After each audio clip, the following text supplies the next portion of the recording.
bata. Ako nga pala si Teacher Charlene or pwede niyo akong tawagin Teacher Chuck.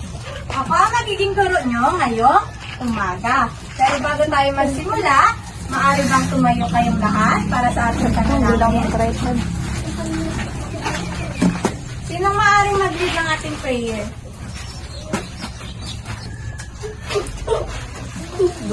Sabi niyo ba ka? My God, David, my God, love, and see you. I hear this praise at my side, to light in God, to rule in God. Amen. Okay, maaari na. Bago po kayo, umupo, meron si teacher inihandang energizer para ma-exercise ang inyong katawan at ang inyong mga isipan. Sabay-sabay tayo.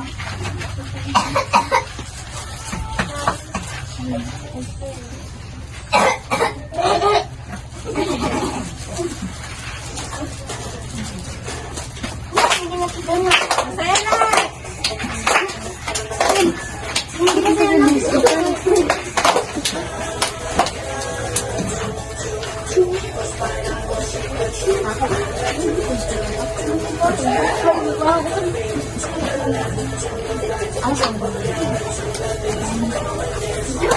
Kabilis!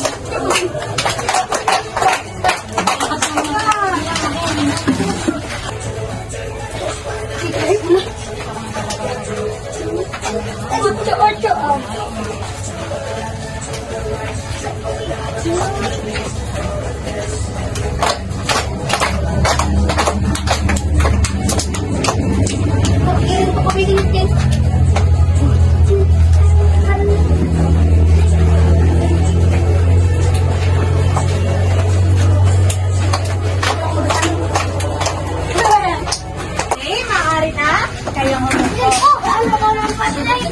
Kuya, wag po marasihan. Ay, sorry kuya. Yan. Ngayon, handa na ba kayong makinig kay Teacher Chuck? Ay, walang nakikinig kay Teacher Chuck. Handa na ba kayong makinig? Okay. Ang pag-aaralan natin ngayon ay ordinal numbers. Pero, nagpapakita mo ng picture si Teacher. Ano ang nakikita ninyo sa larawan? Babae at lalaki. Okay, may babae at lalaki. Sa tingin nyo, saan kaya sila? Sa cafeteria. Sa cafeteria or sa kantin? Ano ang ginagawa ng mga bata sa kantin? Nagabili po. Oo, nagabili. Bili pa. Ano ang dapat natin gawin kapag bumibili tayo sa kantina or sa kantin? Pamila. Opo, pumila na maayos para hindi tayo magkagulo at malaman natin yung pagkakasunod-sunod. Ngayon, ang pag-aaralan natin ay ordinal numbers. Alam niyo ba ang ordinal numbers? Sige, pag-aaralan natin ngayon ang ordinal numbers. Ang ordinal numbers po, ito po ay ginagamit natin para masabi. Hindi po. Makinig mo na. Ang ordinal numbers po, ginagamit po natin siya upang masabi ang pwesto o posisyon ng pagkakasunod-sunod ng mga bagay sa isang hanay o pangkat. Katulad kanina sa picture, di ba? Merong mga bata na nakalinya sa kantin. Isa po yun sa halimbawa ng ordinal numbers. Ito po, yung ating pag-aaralan ngayon ay ordinal numbers mula una hanggang ika-10. So, una po, makinig mo na po kay teacher. Makinig mo na. Makinig mo na po. Marunong bang lahat magbasa? Una, first, Dalawa. second, ikatlo, Third. Pang-apat. fourth, Pang-apat. Five. Six. Ika-7. Ika-8. Ika-9. Ika-10.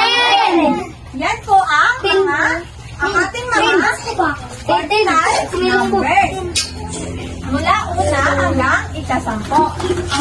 Ang pagkilala po natin sa numbers ay depende sa point reference o magsisimula po tayo sa kaliwa papunta kanan. Para mas maintindihan nyo, kailangan ko ng 10 mag-aaral dito sa harap para pumila dito. Sino gusto? 10 mag-aaral, 10 estudyante. Dito sa harap. Yan, mag-time ko ng maayos. 1, 2, 4, 5,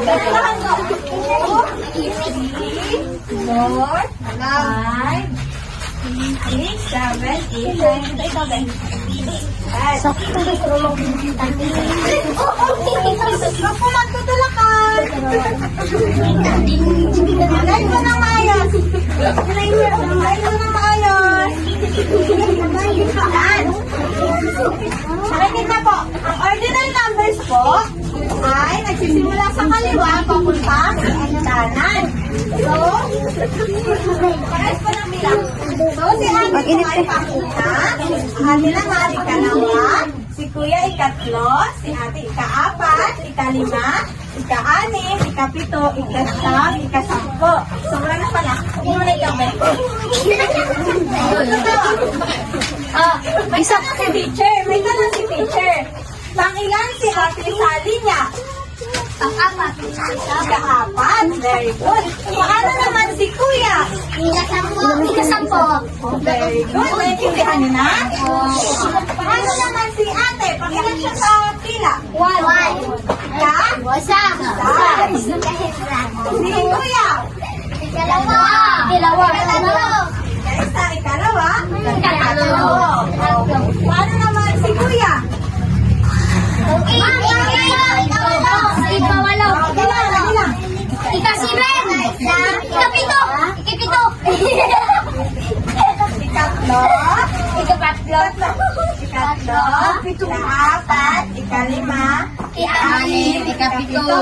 Si kuya ay ika-7 sa linya. Maaari na kayo maupo. Okay,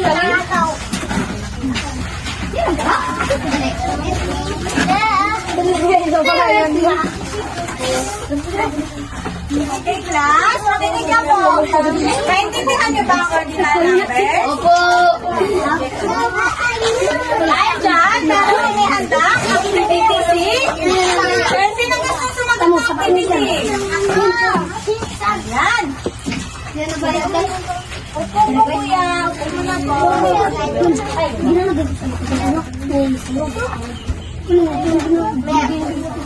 Ang activity natin ay magbibigay ako sa inyo mga ate, wag po.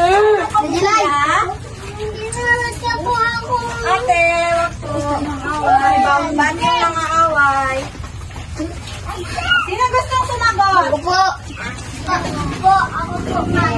Ibibigay si teacher na ididikit nyo dito sa teacher kung pang ilan po siya sa linya. Pero bago yan, basahin muna natin.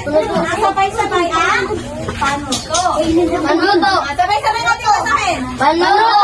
Tukuyin ang kalarawan. Ibigay ang tamang ordinal numbers na ayon sa pagkakasunod ng larawan. Ito po yung picture na gagayahan nyo ng pagkakasunod-sunod. Opo, bibigyan ko po kayo kung pang ilan sila sa Ako, ma'am. Ako, ma'am. Ako po. Ako po. Ako po. Ako po. Ako po. Lang po. Ako lang po. Ay, ako po. Ako po, ma'am. Lang po. Tutawag po si teacher. Ako po, ma'am. Ako po. Sino gusto sumagot? Ako po. Ako po. Ako po. Ako po. Ma'am. Okay, sino gusto sumagot? Ma'am po. Ate? Ako po. Ma'am. Opo, muna po. Ako po. Ako teacher. Ako po, ma'am. Ako po. Ano? 5. Nandiyan ang ika-5. Di man daw ako dito. Ay, di man dito. Ako lang pala. Ma'am, kami sa ulan. Anak ko naman po. Ma'am, ako po. Ma'am, ako po. Ma'am, ako po. Ako po. Ako po. Ako po.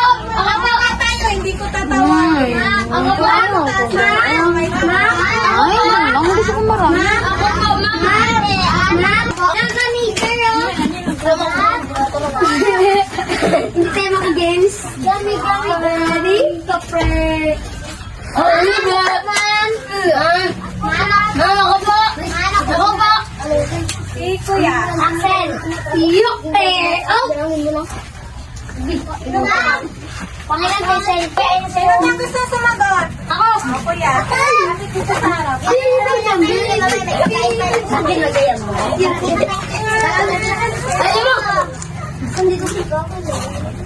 Bilangin mo sa karawan pag pangilan mo.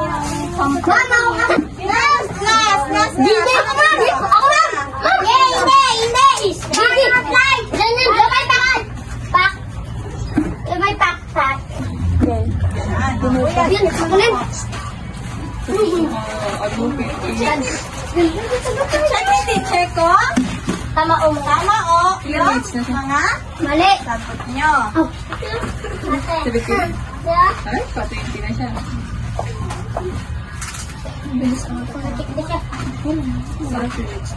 Ang snail, tama ba? Ikaapat ba siya sa linya? Opo. Tingnan natin. Ikauna. Ikalawa, ikatlo, ikaapat. O, tama. Sinasagot nito. Very good. Bigyan natin siya ng photograph. 1, 2, 3, 4, 5. Isa ka lang ang tapak. Tuloy, pakilang sa pila. Ha? Bilangin natin. Isa, ikalawa, ikatlo, ikaapat, ikalima. Very good. Tama. Sino nagsagot na? Ito. Oh, very good, ate. Bigyan din sa atin na palakpak. Bigyan natin sa atin palakpak. Nasa 1, 2, 3. Ito, ito ang sagot nito. Check natin to. Tama.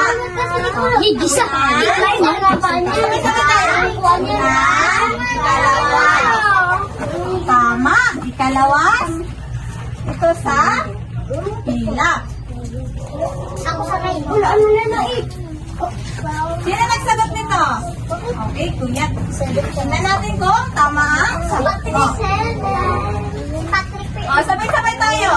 Isa, ikalawa, ikatlo, ikaapat, ikalima, ikaanim. Tama din si kuya. Ito, sino naman nagsagot nito? Nak. Hoy, taka-taka ako yan. Si ate. Ate, bilangin natin kung tama yung sagot ni ate. Ika-isa, ikalawa, ikatlo, ikaapat, ikalima, ika-anim, ika-apoto, ika-walo. Kapito. Ikapito, ikawalo. Tama. Very good, ate. Gapang pagkasi ako putak, right? Alam mo naman ito. Alam mo na sagot nito. Sige! Sino sumagot nito? Si kuya. O. Tingnan natin kung tama yung sagot ni kuya. O. Sabay-sabay tayo. Ika-isa, ikalawa, ikatlo, ikaapat, ikalima, ika-anim, ikapito, ikawalo, ika-siyam, sampo. Tama. Ito ay Sampo. Sagot nito. Yukte. Tingnan natin kung tama ang sagot ni kuya. Tama. Ika-isa. Ika-isa. Una. Uno. Ah, very Si good, Chucky kuya. una. Kutsa kayo ni una. Balik po agad. Lakpak. Sino sumagot nito? Ako. Hindi. Okay. Bilangin natin ulit. Una, tama po. Una, dalawa, Tatlo, ikaapat, ikalima, ika-anim, ikapito, ikawalo, ikasiyam. Very good, ate. Isa po. Tama rin yung sagot ni ate. Paano naman itong spider? Sino sumagot nito? Si Paong. Okay, bilangin ulit natin. Ikaw na, ikalawa, ikatatlo. Tama, very good. At ang panghuli, sino sumagot ng panghuli? Si Lario. Bilangin natin kung tama yung sagot ni kuya. Ikaw na, ikadalawa, ikatlo, ikaapat, ikalima, ika-anim, ikapito, ikawalo. Very good. Dahil dyan, tama ang sagot nyo. At dahil dyan, bigyan nyo yung mga sarili na very good muna. Alam nyo ba yan? Tayo lahat. Kaya nyo si teacher tapos sabay-sabay tayo. 1, 2, 3. 1, 2, 3. Very good, very good. Isa pa. 1, 2, 3. 1, 2, 3. Very good, very good, very good. Very good. Yan. Mag-shot ka na. Yung isang Yes, dahil alam niyo na ha. Dalawa na lang Pagkakasunod-sunod na. Mates nga. Ordinal Ang mates numbers. ni Mia. Ay, sana si 3 hours na teacher. ako kumusin. Ano ang lesson natin ngayong umaga? Math. Opo, math. Ordinal. Ano ang topic natin sa math ang diniscuss ngayong umaga? Ordinal. Yes, kuya? Ordinal Okay, very good, ate. Ordinal numbers. numbers. May natutunan ba kayo? Dahil dyan, maaari na tumayo ang lahat. Ordinal numbers. Ayun na po. Sumayaw. Very good, class, dahil marami kayong natutunan ngayong umaga.